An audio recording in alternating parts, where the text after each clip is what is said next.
Hello friends, ಎಲ್ರಿಗೂ ನಮಸ್ತೆ. ಸ್ವರ್ಣ ಕಿಚನ್ಗೆ ನಿಮ್ಮೆಲ್ಲರಿಗೂ ಸ್ವಾಗತ.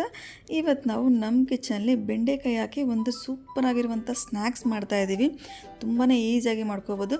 ಬನ್ನಿ ಈಗ ಯಾವ ರೀತಿ ಮಾಡೋದು ಅಂತ ಹೇಳ್ಬಿಟ್ಟು ನಾನೀಗ ತೋರಿಸ್ಕೊಡ್ತಾ ಇದ್ದೀನಿ. ಒಂದು 8ರಿಂದ 10 ಬೆಳ್ಳುಳ್ಳಿ ಹೆಸರನ್ನ ಈ ರೀತಿ ಸಿಪ್ಪೆ ಬಿಡಿಸ್ಕೊಂಡು ಈಗ ಇದನ್ನು ಹಾಕ್ಕೊಂಡು ಇದ್ರ ಜೊತೆಗೆ ನಾನಿಲ್ಲಿ ಒಂದು ಸ್ವಲ್ಪ ಉಪ್ಪನ್ನ ಹಾಕ್ಕೊಳ್ತಿದ್ದೀನಿ. ಅದೇ ರೀತಿ ಒಂದು ಅರ್ಧ ಟೇಬಲ್ ಸ್ಪೂನ್ ಆಗೋಷ್ಟು ಅಚ್ಕಾರದ ಪುಡಿ ಹಾಕ್ಕೊಳ್ತಿದ್ದೀನಿ. ಹಾಕ್ಕೊಂಡು ರೀತಿ ಚೆನ್ನಾಗಿ ನಾವು ಜಜ್ಕೋಬೇಕಾಗುತ್ತೆ. ಬೆಳ್ಳುಳ್ಳಿ ಎಲ್ಲ ಚೆನ್ನಾಗಿ ಮಿಕ್ಸ್ ಆಗಬೇಕು. ಬೆಳ್ಳುಳ್ಳಿ, ಉಪ್ಪು, ಅದೇ ರೀತಿ ಖಾರದ ಪುಡಿ ಎಲ್ಲನೂ ಈಗ ಇದನ್ನು ಪಕ್ಕಕ್ಕೆ ಇಟ್ಕೊಂಡು ನೋಡಿ. ಈಗ ಈ ರೀತಿ ನಾನು ಬೆಂಡೆಕಾಯಿನ ಈ ರೀತಿ ಸಣ್ಣ ಸಣ್ಣದಾಗಿ ನನಗೆ ಹಚ್ಕೊಂಡಿದ್ದೀನಿ. ಈ ಸೈಜ್ ಹಚ್ಕೊಳ್ಳಿ, ಸರಿ ಹೋಗುತ್ತೆ. ಹಚ್ಕೊಂಡು ಒಂದು 20 ನಿಮಿಷ ಹಾಗೆ ಬಿಟ್ಬಿಡಬೇಕು. ಈ ಗ್ಯಾಪಲ್ಲಿ ಇನ್ನೊಂದು ಕಡೆ ಎಣ್ಣೆ ಕಾಯೋದಕ್ಕೂ ಇಟ್ಕೊಂಡ್ಬಿಡೋಣ. ಎಣ್ಣೆನೂ ಬೇಗ ಕಾದ್ಬಿಡುತ್ತೆ. ಆಗ ಬೇಗ ಒಂದು 5 ನಿಮಿಷದಲ್ಲಿ ನಾವು ಈ ಸ್ನ್ಯಾಕ್ಸ್ ರೆಡಿ ಮಾಡ್ಕೊಬಿಡ್ಬೋದು. ಬನ್ನಿ, ಈಗ ಎಣ್ಣೆ ಕಾಯೋದಕ್ಕೆ ಇಟ್ಟಿದ್ದೀನಿ. ಒಂದನ್ನು ಹಾಕಿ ನಾವು ಚೆಕ್ ಮಾಡೋಣ. ನೋಡಿ, ಕರೆಕ್ಟಾಗಿ ಎಣ್ಣೆ ಕಾದಿದೆ. ಈಗ ನಾವೇನೆಲ್ಲ ಕಟ್ ಮಾಡಿ ಇಟ್ಕೊಂಡಿದ್ವಿ ಎಲ್ಲ ಪೂರ್ತಿ ಬೆಂಡೆಕಾಯಿನ ಹಾಕ್ಕೊಂಡ್ಬಿಟ್ಟು ಹೈ ಫ್ಲೇಮಲ್ಲಿ ಎಣ್ಣೆ ಕಾಯಿಸ್ಕೊಳ್ಳಿ. ಅದಾದ ನಂತರ ಮೀಡಿಯಮಲ್ಲಿ ಇಟ್ಕೊಂಡು ಈ ರೀತಿ ಹಾಕ್ಕೊಳ್ಳಿ. ನೊರೆ ಎಲ್ಲ ಕಡಿಮೆ ಆಗುತ್ತಲ್ಲ, ಕಡಿಮೆ ಆಗಿ ಕಲರ್ ಚೇಂಜ್ ಆಗುತ್ತೆ. ಲೈಟ್ ಬ್ರೌನ್ ಕಲರ್ ಬರುತ್ತೆ. ಬ್ರೌನ್ ಕಲರ್ ಬಂದ ತಕ್ಷಣ ತೆಗೆದುಬಿಡಿ. ಬೆಂಡೆಕಾಯಲ್ಲಿ ಸಾಂಬಾರು, ಗೊಜ್ಜು ಎಲ್ಲ ಮಾಡ್ತಾ ಇರ್ತೀವಿ, ಪಲ್ಯನೂ ಸಹ ಮಾಡ್ತೀವಿ. ಆದರೆ ಈ ರೀತಿ ಒಂದ್ಸರಿ ಸ್ನ್ಯಾಕ್ಸ್ ಮಾಡಿ ನೋಡಿ, ತುಂಬಾ ಚೆನ್ನಾಗಿರುತ್ತೆ.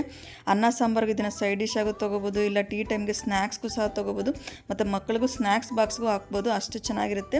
ತುಂಬ ಸಿಂಪಲಾಗಿ ಮಾಡ್ಕೋಬೋದು ಮತ್ತು ಟೇಸ್ಟು ಸಹ ತುಂಬಾ ಚೆನ್ನಾಗಿರುತ್ತೆ. ನೋಡಿ, ಎಲ್ಲ ಚೆನ್ನಾಗಿ ಇದು ಫ್ರೈ ಆಗಿದೆ, ಕಲರ್ ಸಹ ಚೇಂಜ್ ಆಗಿದೆ. ಇದನ್ನು ಸಪ್ರೇಟಾಗಿ ಇದಕ್ಕೆ ಪ್ಲೇಟ್ಗೆ ತಗೊಂಡು ಮತ್ತೆ ನಾನೀಗ ಇದೇ ಬಾಣಲಿಗೆ ನಾನಿಲ್ಲಿ ಒಂದು ಚಿಕ್ಕ ಕಪ್ ಆಗೋಷ್ಟು ಒಂದು ಸ್ವಲ್ಪ ಕಡಲೆ ಬೀಜನ ಹಾಕ್ಕೊಳ್ತೀನಿ. ಹಾಕ್ಕೊಂಡು ಈ ರೀತಿ ನಾವು ಎಣ್ಣೆಯಲ್ಲಿ ಫ್ರೈ ಮಾಡ್ಕೋಬೇಕಾಗುತ್ತೆ.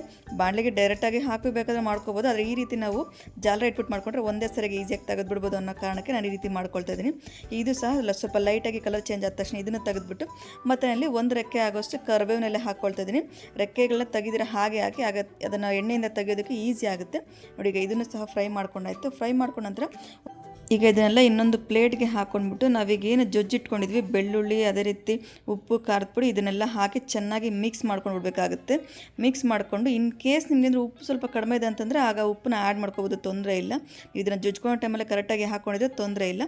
ಈಗ ನೋಡಿ, ಕರಿಬೇವಿನೆಲ್ಲನೂ ಸಹ ಹಾಕ್ಕೊಂಡು ಚೆನ್ನಾಗಿ ಮಿಕ್ಸ್ ಮಾಡ್ಕೊಳ್ತೀವಿ. ಮಿಕ್ಸ್ ಮಾಡಿಕೊಂಡು ಅದನ್ನು ಡೈರೆಕ್ಟ್ ಸರ್ವ್ ಮಾಡ್ಕೋಬೋದು. ನೀವು ಸ್ನ್ಯಾಕ್ಸ್ಗಾದರೂ ತೊಗೊಳ್ಳಿ ಅಥವಾ ಮಕ್ಕಳಿಗೆ ಸ್ನ್ಯಾಕ್ಸ್ ಬಾಕ್ಸ್ಗಾದರೂ ಹಾಕಿ ತುಂಬಾ ಚೆನ್ನಾಗಿರುತ್ತೆ. ಒಂದು ಹೆಲ್ದಿ ಸ್ನ್ಯಾಕ್ಸ್ ರೆಸಿಪಿ ಅಂತ ಹೇಳ್ಬೋದು.